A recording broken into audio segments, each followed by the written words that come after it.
Surrounded by the breathtaking Austrian Alps, this is Innsbruck, Austria.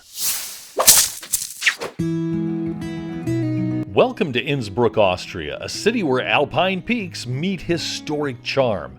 From beautiful old town streets to incredible mountain views, it's a destination you won't want to miss. Hi, this is Mark and Pam with Any Way You Travel. If you're new to the channel, welcome. If you're a returning viewer, we're glad to have you back. Now, let's explore Innsbruck, Austria.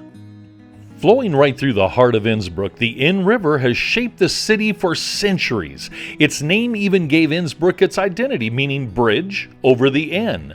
Once a vital trade route connecting Switzerland, Germany, and Austria, the river carried merchants, culture, and prosperity, making Innsbruck a crossroads of history and the Alps.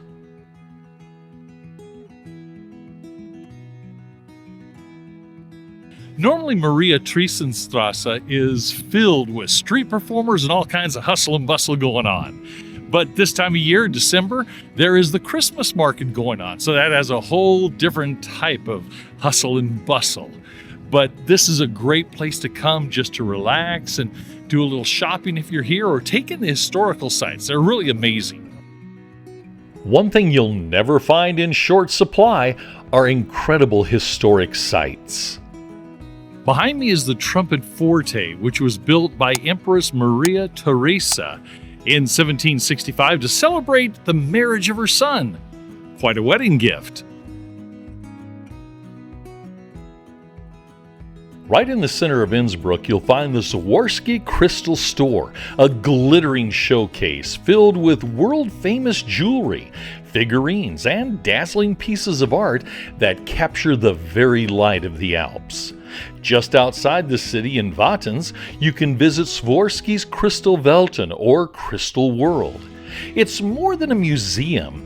It's an immersive experience with art installations, shimmering chambers, and beautiful gardens designed to spark wonder. Unfortunately, we didn't have the time to go out to the Crystal World, but we suggest you take it in when you visit Innsbruck. Now, if you've ever seen the Texas Bushman on social media, these guys are kind of like him, but they don't really scare anybody. But folks get a big kick out of watching how still they are, and they'll leave them lots of tips. Behind me is the famous Golden Roof. It was built by Maximilian I in 1500 to celebrate his marriage and to be a place of kind of central gathering for the folks here in Innsbruck. Now, Maximilian and his buddies would sit up on the balcony under the golden roof, and they'd kind of watch the goings-on in the city and what the people were doing below in the main square. The Helbling House in Innsbruck, built in the 15th century, first stood as a Gothic townhouse. In 1727, the guy who lived there decided to transform it with elaborate Baroque and Rococo stucco, decorating it with cherubs and flowers and scrolls, making it one of the city's most photographed landmarks on the Golden Roof Square. If you're staying in a vacation rental while you visit, don't go to the grocery store. Innsbruck's Old Town has open-air fruit and vegetable stands that bring color and life to the historic streets. Here you'll find fresh produce from local farms, crisp apples, ripe berries, and seasonal vegetables, all displayed against the backdrop of medieval buildings. It's a perfect place to taste the region's flavors while enjoying the beauty of daily Austrian life. Behind me is the Ottoburg Restaurant that was built back in 1497. Now, it has served as the home of royalty, and it has also served as part of the city's fortification. But it's been the Ottoburg Restaurant for a long, long time.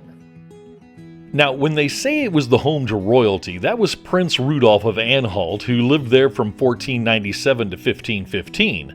But after that, the place switched hands between many members of the city. Maybe that's why, from 1565 forward, the building was called Odeburg, or Empty Castle. Also, today's Ottoburg Restaurant is not named after Duke Otto II. He lived on the other side of the river.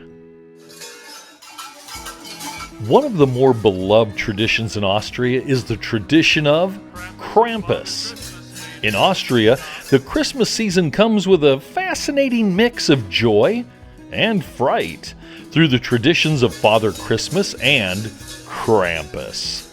Father Christmas, often represented by St. Nicholas, visits children on December 6th, rewarding the well-behaved with small gifts, nuts, and sweets. But unlike other countries, he doesn't travel alone in Austria. At his side lurks Krampus, a dark, horned figure with chains and bells said to punish or scare naughty children.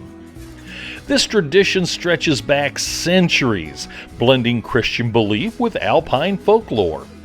Villages across Austria keep it alive with Krampus runs, where costumed figures parade through the streets, rattling chains and sending chills down the spine of onlookers.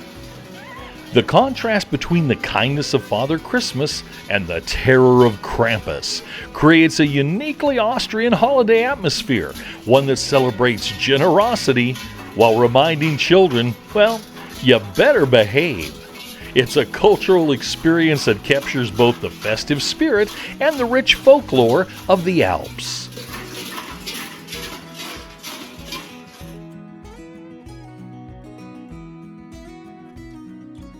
This is the Hofburg Palace. Now, it was originally a medieval fortress, but then in the 1700s, Empress Maria Theresa turned it into a Baroque palace. Something of true beauty. You can take a tour of the palace if you want, but just looking at it outside is just amazing. The Habsburg dynasty, one of Europe's most powerful empires, left a lasting mark on Innsbruck through the Hofburg Palace. Built in the 15th century and expanded by Empress Maria Theresa, the palace served as a symbol of the Habsburg authority in the Alps. Its grand halls and ornate decor reflect the wealth and influence of an empire that once stretched across much of Europe. Today, the Hofburg offers a glimpse into Innsbruck's imperial past and the dynasty that shaped it.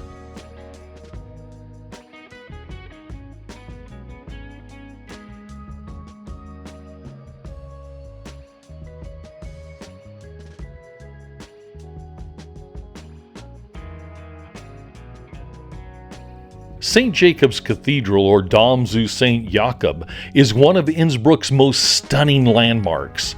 Originally built in the 12th century, it was later rebuilt in the 1700s in grand Baroque style after an earthquake.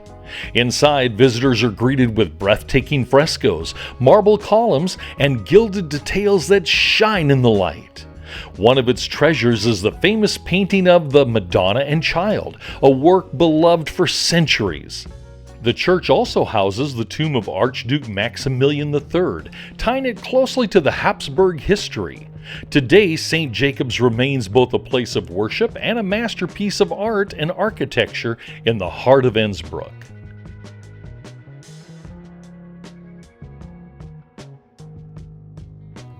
The Nordkette Funicular in Innsbruck offers one of the most scenic rides in all of Austria, carrying visitors from the city center up to the mountain plateau. As you glide along, you move from bustling streets to sweeping alpine views in just minutes. But it's not only the ride that's remarkable. The stations themselves are architectural masterpieces designed by world-renowned architect Zaha Hadid. The sleek, flowing structures were inspired by the natural shapes of ice and snow. Each station looks almost alive, blending modern design with the surrounding mountain landscape.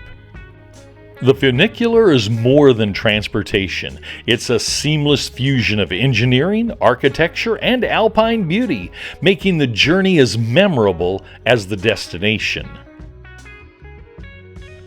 Don't just stop at the beautiful views of the mountains and Innsbruck below. Make sure you get out and explore the small community that's around this plateau. It's really amazing. They never quit trying to beautify their cities. This was built in 2019. And don't forget, you can take cable cars even further up the mountain. We hope you enjoyed our visit to Innsbruck, Austria. If you did, please hit the subscribe button and give us a thumbs up so YouTube knows to spread it to more travelers. And hit the notification bell so you can always travel with us. This is Mark and Pam with Any Way You Travel. Thanks for joining us. Take care, and we'll see you again next week. Until then, happy travels!